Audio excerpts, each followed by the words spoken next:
পৰমাত্মা পৰম ব্ৰহ্ম শ্ৰীকৃষ্ণই হৈছে জগতৰ মূল আধাৰ। তেওঁৱেই আদি, তেওঁৱেই অন্ত। তেওঁৰ নিৰ্দেশমতেই সংসাৰৰ সকলোবোৰ ইফাল সিফাল হয়। শ্ৰীকৃষ্ণ ৰাধাৰ সহিত গোলোকধামত সদা বিৰাজমান হৈ থাকে। সৃষ্টিৰ আৰম্ভটো তেওঁ আছিল আৰু সৃষ্টিৰ শেষতো তেওঁৱেই থাকিব।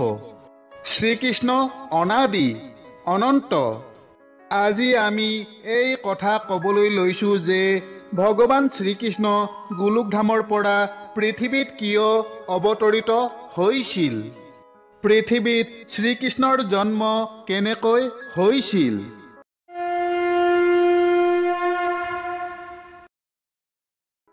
সত্যযুগৰ পাছত ত্ৰেতা যুগো শেষ হ'বলৈ হৈছিল। ধীৰে ধীৰে দ্বাপৰ যুগ আৰম্ভ হ'বলৈ ধৰিছিল। সেই সময়ত পৃথিৱীত অন্যায়, অধৰ্ম, অত্যাচাৰ, অনাচাৰ বাঢ়িবলৈ ধৰিছিল। সাধু, সন্ত, ঋষি, মুনি তথা ধৰ্মাত্মা লোকসকলৰ ওপৰত অনেক ধৰণৰ অত্যাচাৰ হৈছিল। অত্যাচাৰী, অনাচাৰীসকলৰ দপদপনিত দেৱী বসুমতী পীড়িত হৈছিল। ধৰ্মাত্মাসকলৰ ওপৰত হোৱা অত্যাচাৰ দেখি বসুমতী দেৱীও দুখী হৈছিল। তেতিয়া নিজৰ লগতে ধৰ্মাত্মা মনুষ্যসকলৰ দুখ নিবাৰণৰ বাবে বসুমতীয়ে ব্ৰহ্মা, বিষ্ণু, মহেশৰ ওচৰত প্ৰাৰ্থনা জনালে। বসুমতী দেৱীৰ দুখ দেখি ব্ৰহ্মা, বিষ্ণু, মহেশ তথা অন্যান্য দেৱী দেৱতাসকলে বসুমতীক লগত লৈ পৰম ব্ৰহ্ম ভগৱানৰ সাক্ষাতৰ কাৰণে গোলোকধামলৈ যাত্ৰা কৰিলে।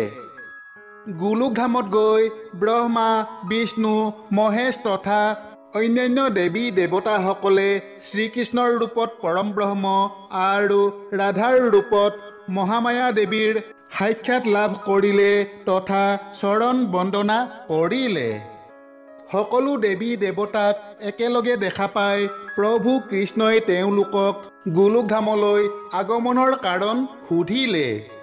তেতিয়া ব্ৰহ্মা আদি দেৱগণে প্ৰভু শ্ৰীকৃষ্ণৰ আগত পৃথিৱীত বৃদ্ধি হোৱা দুৰাচাৰীসকলৰ দপদপনি আৰু সাধু সন্তসকলৰ ওপৰত হোৱা অত্যাচাৰ, অনাচাৰ তথা বসুমতী দেৱীৰ দুখৰ কথা বৰ্ণনা কৰিলে। দেৱী বসুমতীয়েও চকুলো বোৱাই দুষ্টাত্মাসকলৰ অত্যাচাৰৰ পৰা পৃথিৱী ৰক্ষা কৰিবলৈ প্ৰভু শ্ৰীকৃষ্ণৰ ওচৰত প্ৰাৰ্থনা জনালে। বসুমতীৰ দুখভৰা প্ৰাৰ্থনা শুনাৰ পাছত প্ৰভু শ্ৰীকৃষ্ণই আশ্বাসন দি ক'লে, হে দেৱী, তুমি চিন্তা নকৰিবা, অতি সোনকালেই তোমাৰ দুখৰ অন্ত পৰিব। পৃথিৱীৰ পৰা পাপীসকলৰ বিতাৰণৰ কাৰণে মই বসুদেৱ আৰু দৈৱকীৰ পুত্ৰৰূপে অৱতৰিত হ'ম। মই মহামায়াৰ পৰা আৰু মহামায়াই মোৰ পৰা পৃথক হৈ থাকিব নোৱাৰে। সেয়েহে মায়াই ৰাধা ৰূপে বৃষভানুৰ ঘৰত অৱতৰিত হ'ব। গতিকে তোমালোকে নিশ্চিন্ত হৈ নিজ নিজ স্থানলৈ গমন কৰা। পৰম ব্ৰহ্ম শ্ৰীকৃষ্ণৰ পৰা আশ্বাস পাই দেৱী বসুমতী তথা অন্যান্য দেৱী দেৱতাসকল নিশ্চিন্ত তথা প্ৰসন্ন হ'ল। সকলোৱে প্ৰভু কৃষ্ণক প্ৰণাম জনাই নিজ নিজ ধামলৈ বুলি প্ৰস্থান কৰিলে। ইয়াৰ পাছত শ্ৰীকৃষ্ণই পৃথিৱীত অৱতৰিত হোৱা তথা দুৰাচাৰীসকলক নাশ কৰাৰ পৰিকল্পনা কৰিবলৈ ল'লে। সেই পৰিকল্পনাক বাস্তৱ ৰূপ দিবৰ কাৰণে শ্ৰীকৃষ্ণই বিষ্ণু, মহেশ, দেৱৰাজ ইন্দ্ৰ, যমৰাজ, সূৰ্যদেৱ, পৱনদেৱ আদি বিভিন্ন দেৱতাক পৃথিৱীৰ বিভিন্ন স্থানত বিভিন্ন ৰূপত অৱতৰিত হ'বলৈ নিৰ্দেশ দিলে। সেই সময়ত পৰশুৰামৰ ৰূপত বিষ্ণুৰ অৱতাৰ আৰু হনুমানৰ ৰূপত ৰুদ্ৰ অৱতাৰ পৃথিৱীত বিৰাজমান হৈ আছিল। প্ৰভুৰ নিৰ্দেশ পাই দেৱী দেৱতাসকলে পৃথিৱীৰ বিভিন্ন স্থানত বিভিন্ন ৰূপত অৱতৰিত হ'ব ধৰিলে। প্ৰভুৰ সেৱাৰ বাবে শেষনাগু পৃথিৱীলৈ নামি আহিল। আনফালে সেই সময়ত মথুৰাত যদুবংশীৰ ৰজা উগ্ৰসেনে শাসন কৰি আছিল। উগ্ৰসেনৰ পুত্ৰ কংস বহুত নিৰ্দয়ী আৰু দুৰাচাৰী আছিল। তথাপি কংসই ভনীয়েক দৈৱকীক বহু মৰম কৰিছিল। সেয়েহে যেতিয়া ভনীয়েকৰ বিবাহ হৈছিল তেতিয়া কংসই নিজে ৰথৰ সাৰথি হৈ দৈৱকীক জোঁৱায়েকৰ ঘৰত থবলৈ গৈছিল। তেনেতে অকস্মাত এটা আকাশবাণী হৈছিল যে দৈৱকীৰ অষ্টম পুত্ৰই কংসক বধ কৰিব। আকাশবাণী শুনা পাই কংসই দৈৱকী আৰু বসুদেৱক ধৰি কাৰাগাৰত বন্দী কৰি থলে। যিয়েই নহওক কিয় দুষ্টাত্মা লোকসকলে নিজৰ স্বাৰ্থৰ বাবে যিকোনো কাম কৰিব পাৰে। তাৰ পাছত কংসই পিতৃ উগ্ৰসেনকো বন্দী কৰি কাৰাগাৰত ৰাখিলে আৰু নিজকে মথুৰাৰ ৰজা হিচাপে ঘোষণা কৰিলে।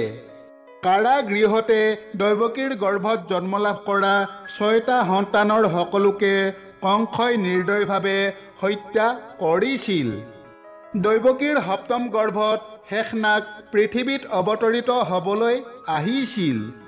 পিছে শ্ৰীকৃষ্ণৰ নিৰ্দেশত মহামায়াই দৈৱকীৰ গৰ্ভৰ সপ্তম সন্তানক বসুদেৱৰ প্ৰথম পত্নী ৰোহিণীৰ গৰ্ভলৈ স্থানান্তৰিত কৰিছিল, যিয়ে ৰোহিণীৰ গৰ্ভৰ পৰা বলৰাম ৰূপে জন্ম লৈছিল।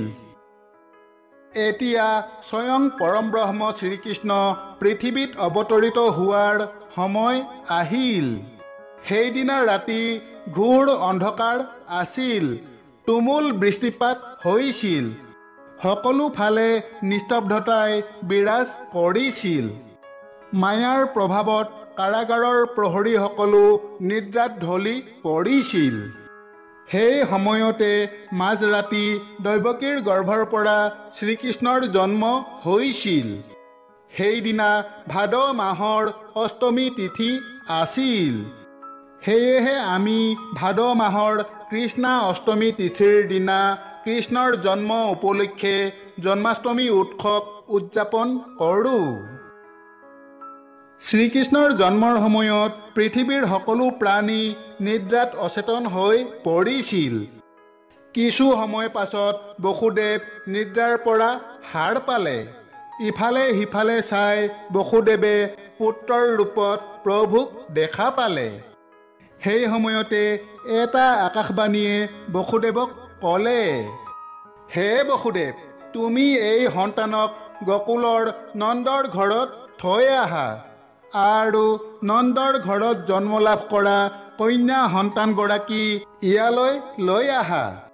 তাৰ পাছতে বসুদেৱক বান্ধি থোৱা শিকলিবোৰ আৰু কাৰাগাৰৰ দুৱাৰবোৰো নিজে নিজে খোল খাই গ'ল। তেতিয়া বসুদেৱে কাৰাগাৰৰ ভিতৰত পোৱা অলপ কাপোৰ মেৰিয়াই কৃষ্ণক কোলাত তুলি লৈ গকুল ধামলৈ বুলি যাত্ৰা কৰিলে। সেই সময়ত গকুলতো সকলো মানুহ নিদ্ৰাত অচেতন হৈ আছিল।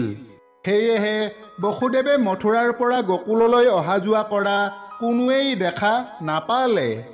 বসুদেৱ পোনে পোনে নন্দৰ ঘৰ গৈ পালেগৈ।